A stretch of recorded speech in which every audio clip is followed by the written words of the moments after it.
you're a fan of baseball and old movies, like I am, you've probably seen or at least heard of the movie The Field of Dreams. The 1989 movie chronicles the story of baseball legend Shoeless Joe Jackson and farmer Ray Kinsella, who builds a baseball field in the middle of his cornfield to attract Jackson's ghost and that of other deceased baseball players. Kinsella, a devoted baseball fan, fears growing old without achieving anything in life beyond the everyday norm of tending to his crops and his family obligations. And one evening, while he's walking through his cornfield, he hears a voice whispering. I can hear the tone of the voice in my head right now. If you build it, he will come. He sees a vision of a baseball diamond in the middle of his cornfield, and he believes he's to build it, knowing that plowing down some of the corn crop could really bring a risk of financial hardship. If I was walking on my own property and I heard a voice say those words to me, I'd first look around and wonder who was talking to me because I'd think I'd gone crazy.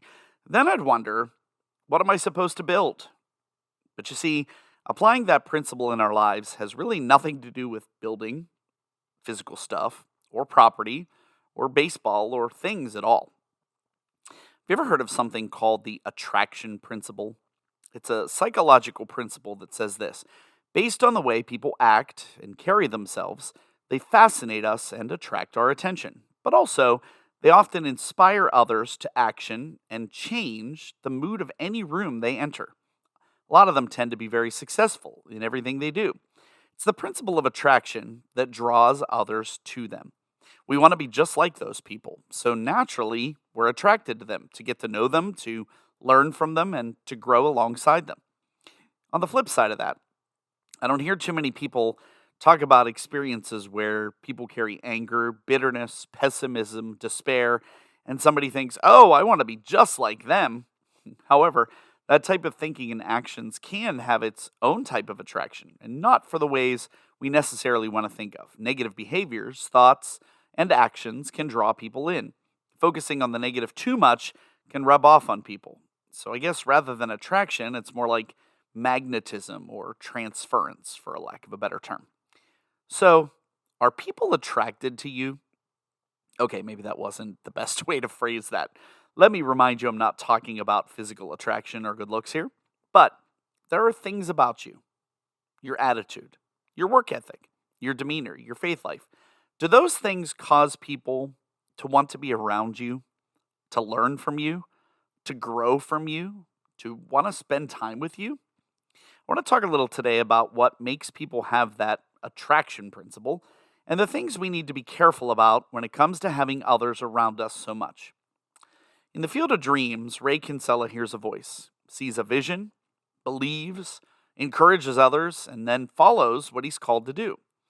And so often we hear a voice or witness something that's being done, but then we don't move forward. I think this is the first step to becoming that someone that others want to be around. Let me back up a minute.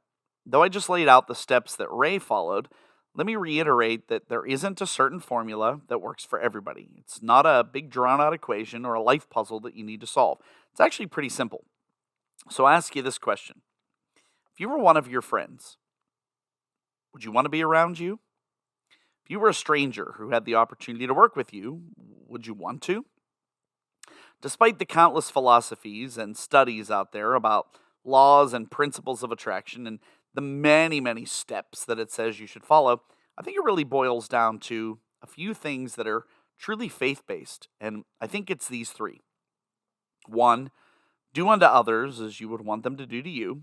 2, like attracts like. And 3, the present is always perfect. Let me elaborate. Matthew 7:12 says this in part. This is the Amplified Version. So then, in everything, treat others the same way you want them to treat you. Most of us know this is the golden rule. To me, this is really the one that is the most common sense. When we see others, we're really able to see a reflection of ourselves because our thoughts, our words, our actions, our emotions, and how they're geared toward others really truly have an effect on our own lives.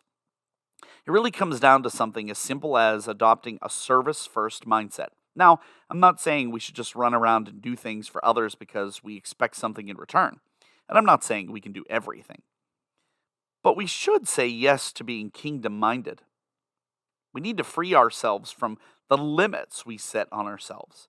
If we want people to be friends with us, we need to be a friend. If we want others to support us, then we need to be supportive. When it comes to our words, do we talk mostly about things and our own accomplishments, or do we open ourselves up in conversation to see how we can connect with others? Do we use our words to be one sided or one directional, or as a building block? We should be using them to build an excitement about what we believe in and what we're doing. God has given us a circle of influence for us to be attracted to, training us up to live out our heavenly calling to then be that attraction for others.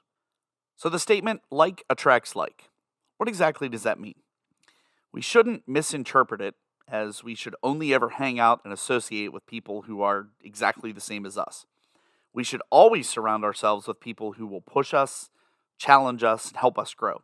But this phrase really, I think, means something like this.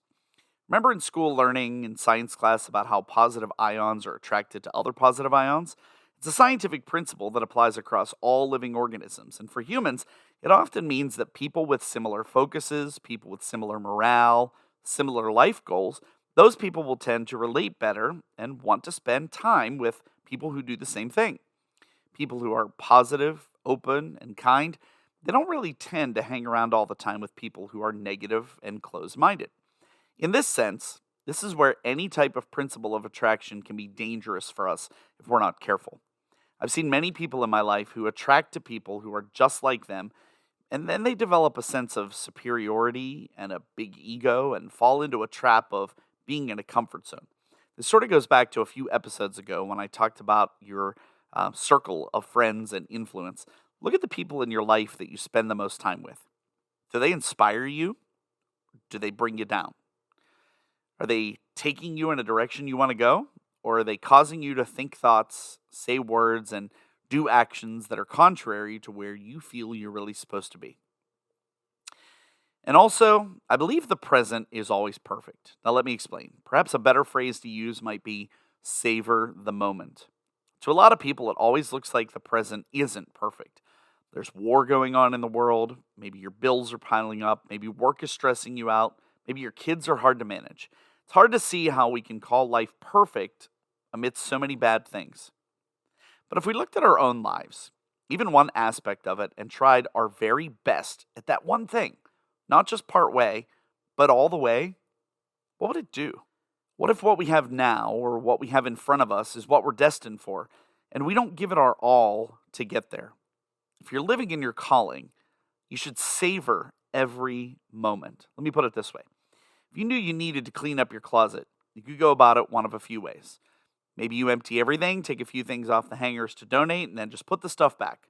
And in a few months, you're back to a messy closet. Or maybe you not only donate the things you don't need, but you sew on missing buttons and iron shirts that need ironed, or buy high quality hangers to organize things neatly. Maybe you clean your shoes and you organize things by season or color. See the difference? Okay, maybe the second one sounds a little too much, but there's a big difference there because one to me feels like it's an obligation and the other one feels intentional. The clothes that I have are what I need, and if I need something different, I'll do what I need to make it right, but not half-heartedly. Okay, I need pants for this thing or whatever. I'll go out and get some. But I only try one store and they don't have what I need, so I give up. Maybe I'll do my best to make it a place that mirrors who I am and what I'm about. You see, even though it's an analogy of a closet, I really will do my best to make it a place that mirrors who I am. It says that I really take care of even the little things and give them importance.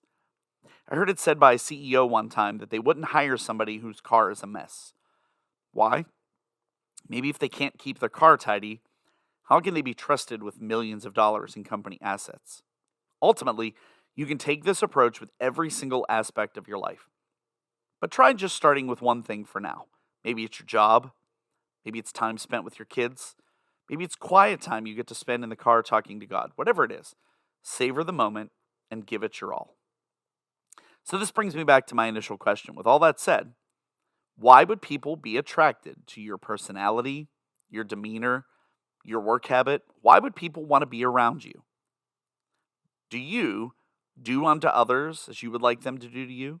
Do you connect with others who share the same passions, beliefs, work ethic, personalities? Do you savor each moment and give your life your very best? Let's look back at the movie for a moment. Ray Kinsella heard a voice. In the superly quick abridged version, he thought about it, talked about it, then did it. Ray created a place that people wanted to go to. Some people thought he was crazy. Some people thought he was genius. Others thought he had a gift. Remember, it's actually quite simple. So I'll ask this question one more time. If you were one of your friends, would you want to be around you? If you were a stranger and had the opportunity to work with you, would you want to do it? Do you live your life in such a way? Have you acted on things you've been called to act on?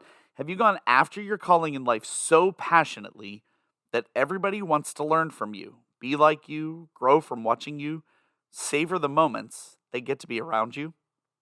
For me, it takes me back to the root point that we all need to conduct our lives and live like Jesus, bringing hope, showing love, being the hands and feet to the world.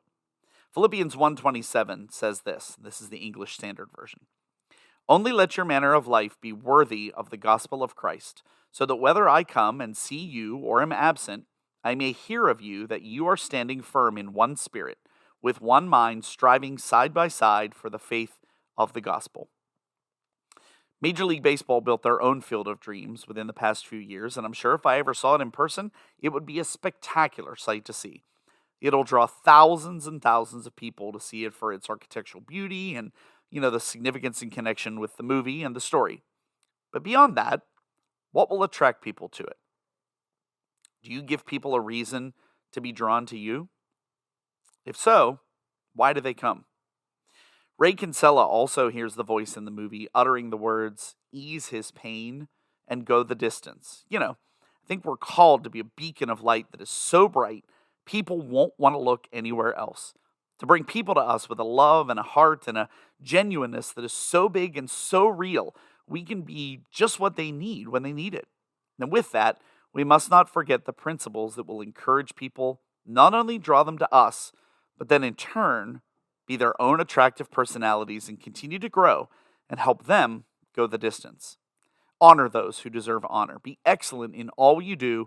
Be generous and not stingy. Because when we draw people to us, we have the opportunity to give them the most precious gifts, our time, our talents, a listening ear, and most importantly, Christ, the hope of glory, who lives in each of us.